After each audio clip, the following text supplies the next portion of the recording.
Derek, I want to ask you about pressure, about not necessarily expectation, but perhaps the expectation you put on yourself as professionals. How does that affect performance? I know you've talked a lot about mistakes that are being made or have been made in recent weeks, months, whatever it may be. Does that get worse? Does it become more acute the more that pressure is, the closer to the finish line you get? It's a hard one because everyone makes mistakes. It's how you react to the mistake. What do you do? Do you try and improve? Which most professionals will do. They'll go out in the training ground. If it's a player, if it's a manager, coaching staff, they'll sit down and think, could they have done things in a different way? So it's all about learning. It's all about finding out what is the right way, what is the wrong way. But a lot of times it's guided by, and probably the players, are the ones that can, change things, and they're the ones that go over the white line and get the opportunity to play. And we all know what it is to play, in the games. But from my point of view, my players learn from the mistakes. They try and improve, and they are improving. We have improved since the start of the season to now as a group. We've been really unfortunate in a lot of games. We haven't had, even like last Saturday when it could have been 3-0, and then all of a sudden it becomes, 2-2 in the end. These are the types of things that, we haven't taken advantage of.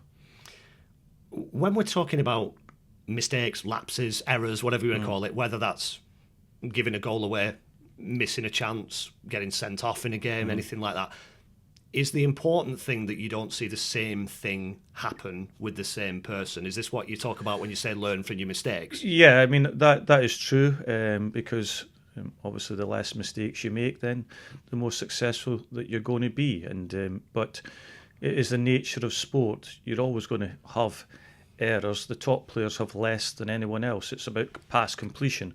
If you pass the ball to your teammate more times than not, then you're going to be successful. Do you hit the target more times than not, then you've got a better opportunity of scoring goals. So that's where XG comes from, the probability of scoring goals, and which we obviously look at. And that is for and against. And I think that, as players in a squad throughout the country, everyone is looking at, statistics. Would you have to be a robot or something to not be affected by the context and the situation? Being in the relegation zone with 9 games left to go, does that make it more costly if you don't do what you're supposed to do, or more of a benefit if you're on the right side of it? Is it human nature to be affected by that? I think as a squad and as a group of players, we are in the position that everyone expected us to be at the start of the season, and that's no different. A budget is there. Everyone told us at the start of the season we would be there, and that's where we are. So whatever happens at the end of the season, we are where we are at this moment in time. If we finish there, then that's where everyone expected us to finish. If we finish above that, then we've overachieved. We've been better than we expected to be, and that's what the opportunity we've got at this moment in time is, to overachieve, to finish third bottom, to finish above Tranmere and Carlisle. At this moment in time are the 3 teams that we feel that are in it are ourselves, Carlisle and Tranmere, and that's what success would be for this club this season. Do you think then that the wider football world, people who check the scores on a Saturday afternoon, maybe don't watch the games, expect you to get relegated? I don't think the outside world actually understand the situation in this football club. I don't think they've got one clue. I think maybe 2%, 1% of the football population will actually know what has happened to this football club and the position it's in. And we can't change that. And that is the beauty of football. The only one thing that matters is the scoreline. Anything else does not matter. XG, the probability of scoring goals, conceding goals, there's only one stat that everyone looks at on a Saturday night, and that is the end goal is winning a football match. And that's what we've got to be better at between now and the end of the season. At this point of the season, how important is performance? I.e., if you didn't play well for 9 games but won 7 of them, would you care? That gets to that stage, that it doesn't matter how you get a result. How do you get a result? And the result means a win.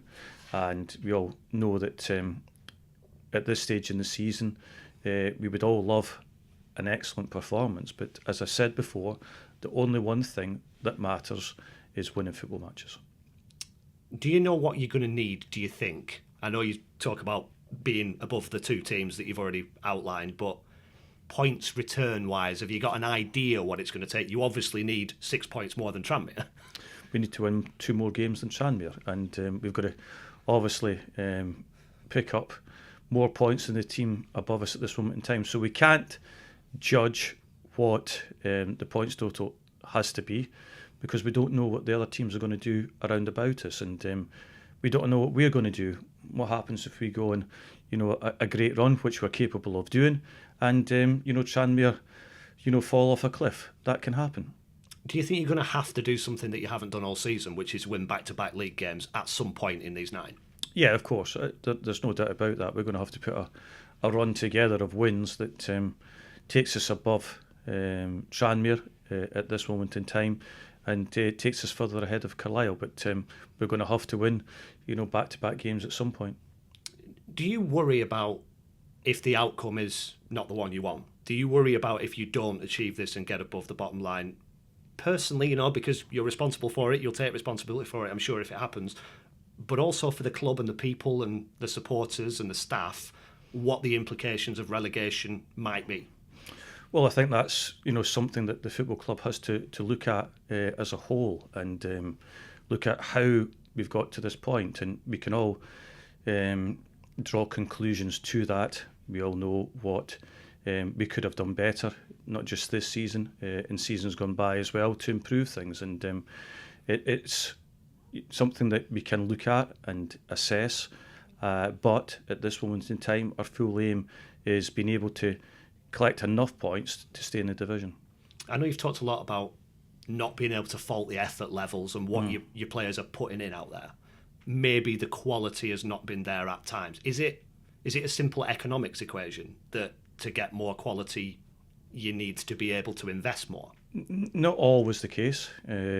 We just have to be better at taking our chances and not conceding soft goals. We have shown in the past that we were capable of doing that, but it's not all about budgets. It's not all about money, because in the past we've done great things without that, and I think that it's about as a team, as a club, doing better, overachieving with the resources that we have. As far as the quality you do have, can you take inspiration from someone like Lee Angol, for example, 3 goals in his last 3 games, delivering when it matters, taking the opportunities that's presented? Can that, hopefully you continue that, but can that send a message to everybody that if you can do it, you can actually get something for it? Yeah, of course. We've got enough firepower, in the squad now, to look at, Slew, we've got Tollett, we've got Angol, we've got Hope, we've got Dackers, we've got Edwards, we've got Gardner, we've got Dallas.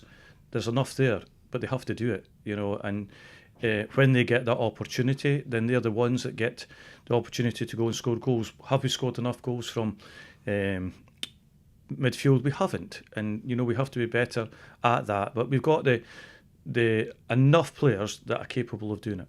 I know you made quite a conscious shift a little while ago to get more attack-minded players on the field. The front 3 sometimes have been 3 strikers. Is that a delicate balancing act at this stage, or is it a bit more black and white because you've got to win? It can work both ways. We've seen it, in games where it has worked for us. We've seen in other games that it hasn't, depending on, the opposition and depending on how they play as well. You can put a lot of attacking players on the pitch, but there's on the flip side, the opponent might be better than you with the ball, and the attacking players might not be as good defensively. But then, if they're not good defensively, then they've got to be very good offensively. So it is a difficult balance act. And I know we've spoken before, and you've talked about you're not particularly bothered about possession statistics, for example. If you get the chances and you take them and win the game, it doesn't matter how much of the ball you have. Is is that just another example of what we're talking about? You find a way to win, even if it might be contrary to conventional wisdom or the trends or whatever? Yeah, I mean, it depends on the quality you have and the style of player you have to have that possession. You have to have players that are capable to move the ball and keep possession all the time. You have to be better than the opposition. And statistically, we haven't been, at times, yes, we've kept a lot of possession at times, but in some of those games, we haven't created as many opportunities as we have when we haven't had, the ball for long spells. So there's a number of ways of winning a football match, and we have to find the way that's going to work for us. Is it better at this point in your situation to be playing teams who similarly need the points, like a team, in Port Vale's case, in the promotion race? I would rather it wasn't teams at the top of the table, because they're the ones that have had the success this season. We would prefer to play teams around about us in the league table, because then we can get closer to them with a win. But we have to go to Port Vale. We have beaten Wimbledon in the last 3 games who were in the playoff positions. We have had a lot of games that have been tight with the teams at the top end of the table. So we have to go there, obviously, and try and win the game. Do you have to try and have your players take confidence from some of those performances and wins against these top teams? Because I imagine confidence is a very fragile thing when you're not winning. Yeah, I mean, if we look at it, we should have won last week against Barrow. We didn't. We drew the game. 2 games before that, we won at home to Wimbledon. So we have to now go away from home and get back to what we had done earlier in the season, was win away from home. How are you looking personnel-wise? Excuse me. How are you looking personnel-wise? Might it be that you have 2 goalkeepers available, which will be a novelty? Yeah, we might do. Ryan is played on Tuesday in a reserve game. Come through it fine, but we just have to be aware of the injury, because it was due to kicking, more or less. So we're assessing him before Saturday. We had Rhys Williams not playing that game through illness. We still got George Ray out, we've got Stuart Moore out, we've got Harvey McAdam out, we've got Paul Lewis out, we've got Luke Henry out. So we've got a number of players that are not going to be with us, but we'll have 18 in our squad, ready for Port Vale. And March is nearly gone, isn't it? I know you talked last week about potentially the free agent market. Is that something that you've still been pursuing? Yeah, it's there, but trying to get a player that has been playing games in recent weeks is very difficult, and a player that's going to come in and help us. But as we know, we're still looking at that avenue. Get money for your old phone, MazumaMobile.com.